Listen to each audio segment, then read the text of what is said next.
Hello, everybody. I want to talk to you about some really sexy stuff today. I want to talk to you guys about the sexiest part of making 8 figures. Actually, quite frankly, this is probably the sexiest thing or accomplishment that I've ever hit. This is probably like the biggest deal to me out of everything that I've ever done in the face of ever. Publishing a book was cool. Speaking on stages is cool. Donating 6 figures last year is cool. Actually, I'm really proud of that one. Helping thousands of companies is cool. Making 7 figures was cool. Making 8 figures is cool. Money is cool. Traveling is cool. It's all cool. But it's not nearly as hot as what I'm about to talk to you guys about today. There are some things about making a certain amount of money and that comes and it's completely unexpected. It's not the traveling, it's not the sex, it's not the partying, it's not the life, it's not the jet. I don't have one. It's none of that stuff that you would think that it would be. The sexiest part about being at 8 figures, although I do believe this could be achievable at 7 figures, I just didn't do it myself, is that I'm fucking replaceable. And I just need to close my eyes and bask in that for a minute, because I'm not even a spiritual person, really. I can appreciate, but I wouldn't say I'm super spiritual, but I just need to sit in that for a minute, because the fact that I'm replaceable is the best thing that has ever happened to my business. It's the best thing that's ever happened to me and my mindset. It's by far the coolest accomplishment that I've ever achieved.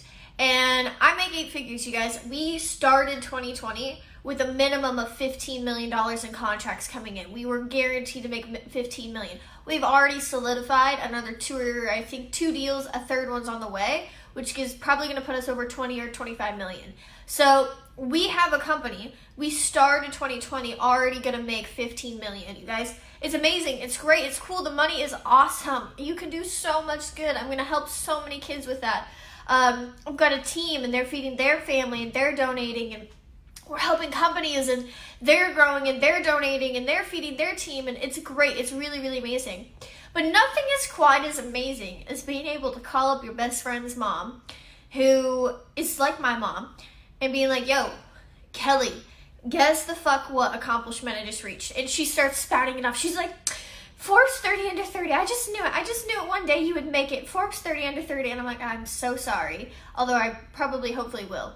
But I was like, I'm so sorry. That's not it. Keep going. And she's like, okay, well, definitely some sort of award. Did you win a philanthropic award or something like that? Which would be cool. And I'm like, no. Kelly, the coolest accomplishment, I'm on the phone with someone who's a mother to me. I'm like, the coolest accomplishment fucking ever is the fact that I'm replaceable. What does that mean, you guys? What does it mean to be replaceable, and why does it matter? Okay, let me be frank. This isn't going to appeal to everybody. This isn't going to be sexy to everybody, because it takes a lot of ego to get over, to look at yourself in the mirror one day and be like, I am replaceable. It takes a lot of ego to get over that, because what that means is that your business does not need you to survive. It does not rely on you. You are no longer the smartest person in the room. It does not need you. You are not needed in order for your business to thrive. And it takes so much ego to get over that, to even desire that, let alone to actually make that happen. But what I can tell you guys is I know people, specifically in the personality world, so expert-based businesses, that's coaches and consultants, who the primary reason why they're bringing in cash for their business is their personality. People want to be closer to them. People are investing into the courses to learn from them. They want that course because of that person. They don't want just any course on scaling. They want that course from that person. Just like when you go to college, you decide to yourself, I want that professor teaching me over all the other professors that are teaching the exact same thing. It's a personality-based world in the expert space right now. And when you own a personality-based business, which if you're a coach or consultant, you all do, even a lot of service providers are personality-based, it means that you're tied to your business. It means that the only way your business makes money is if you're out there on the front lines putting out content, repping your company. And a lot of times it means that you're stuck doing fulfillment or stuck doing support or doing something, right, to allow people to become closer to you. You don't like, most personality-based businesses are not like, oh my god, buy my course, and then you buy the course and it's someone else's leading it, someone else's voice on the training videos. You never see the guy on the ad that you originally bought from. And if they did do that, there would be a huge refund rate, right? Because that's not the nature of the business. People are investing because of you. And I would say 98% of the seven-figure businesses in this space, consulting, coaching, even agency world, are operated like that. They make cash only because of their leader. I would say probably almost all of the 8-figure businesses are the very same way. What does that mean, you guys? That means that if you, as the coach or the expert or the consultant, were to stop putting out content online and never show your face again, you would not bring in cash. Your business would die. If you were to perhaps pull away the support and hire someone else, your business might survive, but you're gonna see a definite shift in it, right? But conclusively, if you stopped putting out content and stopped putting your face out there, especially in video format, because everyone knows this is the video age, your business would eventually die. That's horrible. That's horrible. I don't know about you guys, but that's fucking terrifying to me. I don't want a business that could die just because I got sick for a month. I don't want a business that could die just because I wanted to go fucking travel to China and different Asian countries for 2 months, but they don't have Facebook because of the laws over there and my business died. I don't want a business that's completely reliant on me because I know me and I'm not the smartest person out there. I'm not always the best person out there. I'm not always the most reliable person out there. Why would I want a business that's only reliant on me to bring in cash? And you can throw whatever you want at me, like, oh, I have a marketing team and so technically they write the content, blah, blah, blah, and they pose as me, right? Or I have sales team, so it's not like I have to do the calls or whatever. But even if you have a marketing person who writes posts and then logs in as you and posts it online, people are still thinking that it's you, which means that it's still you. People are investing into your company. They're handing you their hard-earned money because they want to be closer to you, which is amazing in a lot of ways because you could grow a 7 and even an 8-figure business like that. Look at Sam Evans, right? His is totally personality based and he's probably going to clear, what is it, like 30, 40 million? It's all because of him. People want to be closer to him. I know a lot of other people that are making 8 figures in revenue that have that same motto where you're purchasing their course or you're purchasing their mentorship to be closer to them. You can make so much money that way and it's amazing, you guys. But it's not a long-term play. I mean, do you want to be putting out fucking live videos 5 times a week for the next 20 years? Probably fucking not. Do you want to be writing? And maybe you do, but it's also not feasible to put out that much amount of content forever and ever and ever. Even Gary Vee, right? You guys would throw that one out there, and even Grant Cardone, they put out a shit ton of content. What does that mean? Well, sure, they basically just pay some guy to follow them around in a video camera, and then that video guy goes and he edits stuff, and their team like puts it out on social media. That's basically it. But if Gary stopped putting out content online, his company would not make money. That doesn't sound appealing to me. There are definitely ways to lessen your workload where you have someone follow you around and a team to put out your content for you and a team to close your deals. That's fine, and that's how you can get to 8 figures. But I'm talking like 9 figures. I don't know about you guys, but I want to be making 100 million, 200 million, maybe even $1 billion a year one day. And I happen to know that if the only reason why people are buying is because of me, that I'm going to be a very short-lived company. This is a very short-lived dream. And the best thing that I've ever done, or the coolest accomplishment that I've ever hit, is the fact that I'm replaceable, which means that, you guys, if I stopped putting out content tomorrow, I would still have money coming into my business. It might not be as much, right? Because I am still probably bringing 80% of the sales for my company. But if I never put out content again, we'd still have a decent amount of cash coming in and we can still grow and we can still thrive eventually. It might be a little bit slower without me. But if I stop putting out content, I'm still going to bring in money. My company is going to be okay. How did I do that, you guys? A couple of things that I did, or let me start with why. I did that because I want freedom. I don't want people to be investing just because of me. It's a lot of pressure, right? I also don't want to fucking be doing live videos every single day for the rest of my life. Even if I pay someone to follow me around with a video camera, which we're actually going to have someone start doing that. I think it's next week.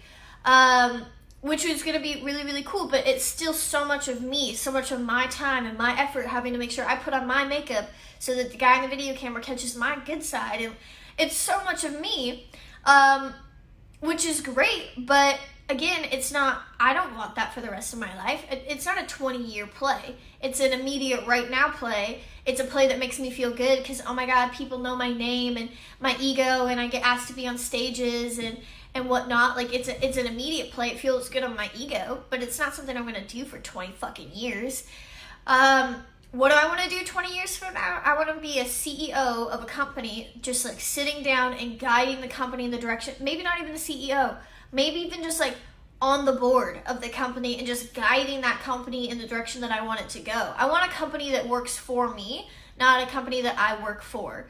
And even as a CEO, you're technically really still work for the company in a lot of ways. So that's not what I want, right? And a lot of you guys are like, well, I don't agree with you. Cool, if you don't agree with this, then this isn't the video for you.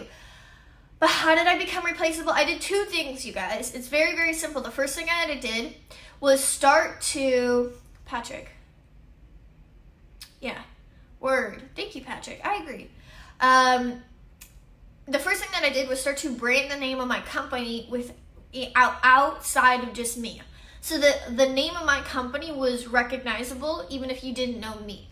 And the way I got this, or the idea or concept that I modeled this was obviously Amazon, right? So like Amazon, Jeff Bezos owns it. Most people know that, but not everybody. My grandma probably has no idea who the fuck that is, right? And you go to Amazon and you order your stuff and it's amazing and it's cool. Okay? Let me back up. And that's how that's why I modeled my business after that, okay?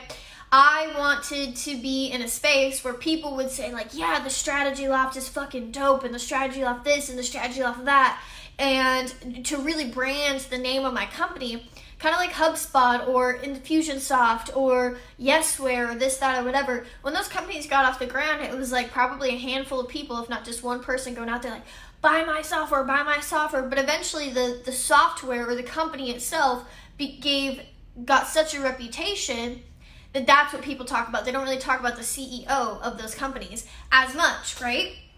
That's what I wanted. So I modeled it after Amazon, right? Is that because people are buying into Amazon, they go there, they don't really necessarily know who Jeff Bezos is. And I was like, look, if it's good enough for Jeff Bezos, it's probably good enough for me. And so I started to brand my company outside of myself. What would I do?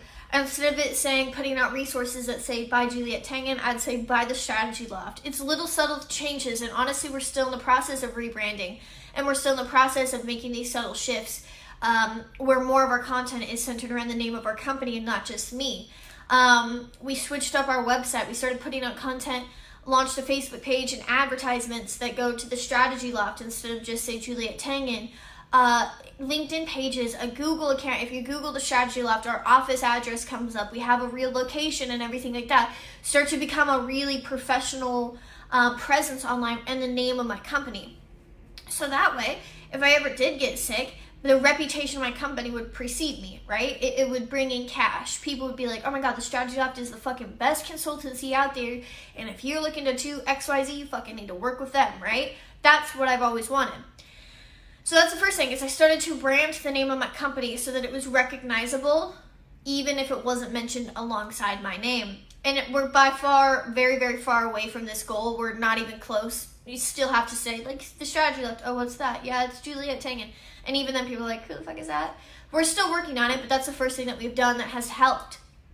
The second thing that I've done that's allowed me to become replaceable is I've hired team leaders, not team members, team leaders in my company who in and of themselves have their own industry that they're an expert in, have their own ability to close sales, have their own team to lead, so when they close a sale they can fulfill that service, and have the ability to go out and bring in cash.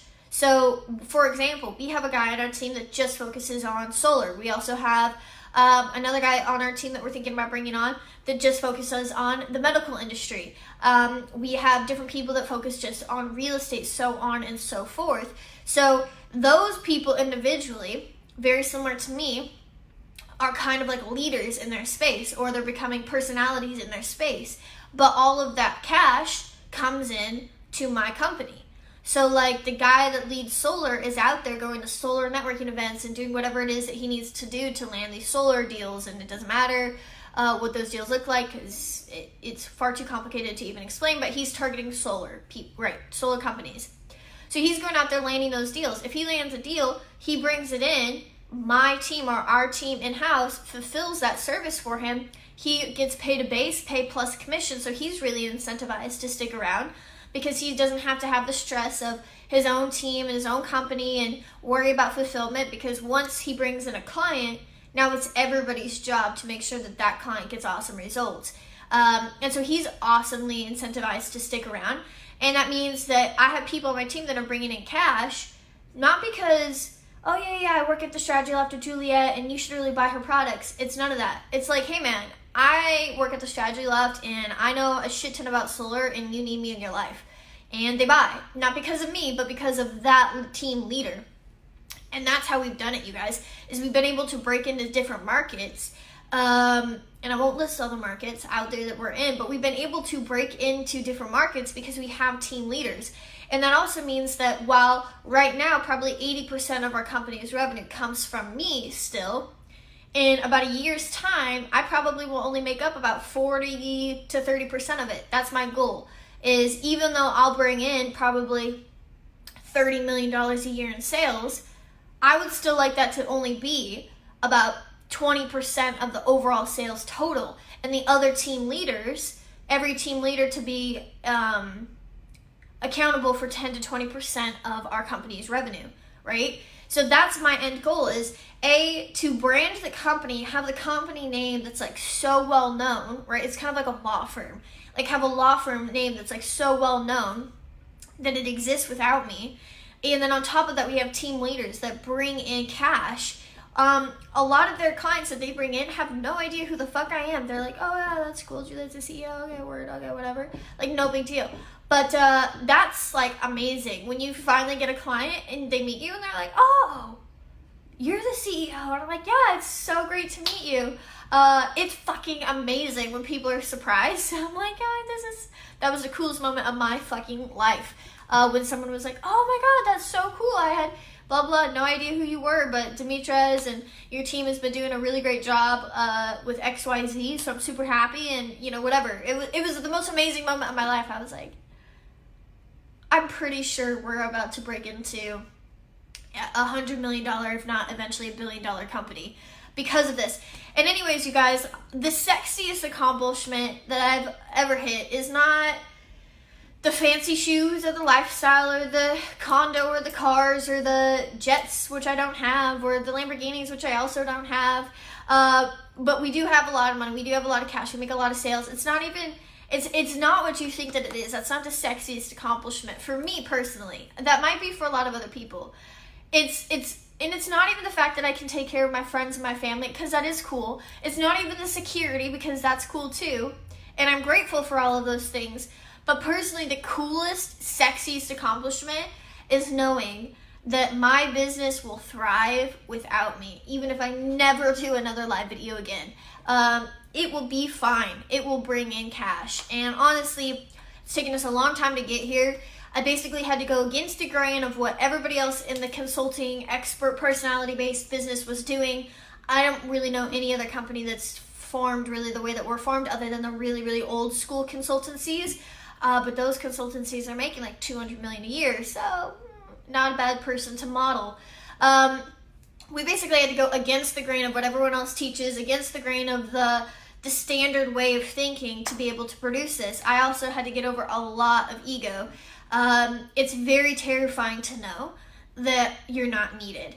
And sometimes it still bothers me. Sometimes I try to like rein back in control. And sometimes it goes to my head. But overall, you guys, this is the coolest thing that I've ever done.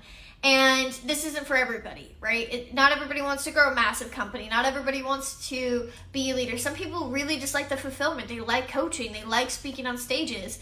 They like that aspect. Some people have too big of an ego to be able to accomplish something like this. Some people's goals it's just not in alignment with. Some people like the idea of it, but they're not willing to do the work. This has been a 2-year process and will probably take like 5 years by the time it's like really to the place where it needs to be. This process of becoming fully replaceable, 5 to 10 years probably. So not a lot of people are willing to commit to that concept. But for those of you guys that are focused on growing your businesses, I want to throw out ideas that are different than what everyone else is teaching. I want to give you a perspective that's different than what all of the gurus and what all of the mainstream people are teaching you, because there's more than one way to skin a cat. And I think that there's probably a lot smarter ways to skin a cat or to grow your business than going the mainstream way. If everyone is going one mainstream way, following one path, logic says that eventually that path is going to break, right? Because of the volume of people going down this road says that eventually it's going to break. It's just how it works. So the person, and eventually everyone's going to start to blend together and become assimilated, and that's how massive competition is created in the marketplace, and it distorts the market and everything like that, is because everyone's going down one path. And so I want you guys to really consider that maybe the best way to grow your business is to not go down the same path that everybody else goes down, is to go down a slightly different path, model it after people that not only have the revenue that you want, but have the life that you want. Have a business that's actually sustainable, that has a life that you want in 10 years from now, 20 years from now, to start thinking a little bit more long term. Because everyone else is going down this one path. And this one path is so short-term thought. It's get here to 7 figures, let's get here to 8 figures. And I've played into that, you guys. I'm so sorry that I've done that with my content. But it's so go down this and short-term, get this. Without really looking at the long-term objective of what do you want your fucking life to look like 5-10 years from now. I want to be the person that puts out ideas that are crazy off the wall that you probably will judge me for. I will lose a lot of customers over this video because people will be like, she's insane. She doesn't know what the fuck she's talking about. She went against my coach who said to do the exact opposite, so therefore she's dumb or whatever. Like, people have said some crazy fucking shit. But a couple weeks ago, I released a report about how to go from a standardized offer to offering custom solutions, and how that allows you to charge up to 7 times more than what you're charging now, and people will be easily willing to pay for it. It's not any harder to sell, and you get to charge 7 times more, so why not, right? I did that. Completely goes against what everyone else in the marketplace is teaching. Completely well, I don't know about revolutionize, that's my ego, but it's hopefully going to revolutionize people's thought processes. I put out that report. I want to put out this video today, as well as the written version of this post, all about how to become replaceable and why that's appealing and why that's more sustainable, why that should be people's long-term goals, how people should start to think about that. You have 2 options. You can go down the road that everyone else goes down and get the same results as everybody else, which, by the way, only like negative 3% of people make it to 7 figures, and like negative 25% of people make it to 8 figures. And oh, by the way, most of the gurus that you guys talk to have contacted me in the last 6 months or so. I've seen their numbers. I've looked inside their business, and their revenue is just revenue. It's not actually cash. So the companies that are like, yeah, I fucking make $1 million a month, they don't really. They make more like $500,000 in cash, $500,000 in revenue, so to speak. So also bear that in mind. These companies have come to me. I've seen their numbers. Not that their accomplishments aren't awesome, but it's different. Saying I'm going to collect $1 million cash this month versus I'm going to collect $1 million in revenue. 2 very different things. So besides the point, you guys, you can go down the same path as everyone else and get the same results as them, or you can kind of like and go down a different direction and hopefully get a much better, much more sustainable result. Food for thought, you guys. I hope you liked today's video. Please leave your thoughts below about what your thoughts are. If you guys want to become replaceable in your business, let me know. Leave your thoughts. If this isn't something you've never heard of before, let me know. Leave your thoughts. If you have questions about how to become replaceable, let me know. Leave your questions below and I will be responding. But otherwise, you guys, I'm committed to not doing any more live videos unless I have a live video topic that is so revolutionary and so different than what everyone else is saying. So I'm not going to be doing live videos unless I have a video like this that goes against what I believe goes against what everyone else is teaching, and I think can really give you guys a different perspective. So hopefully you guys are into that, and I will see you on my next live video. Bye.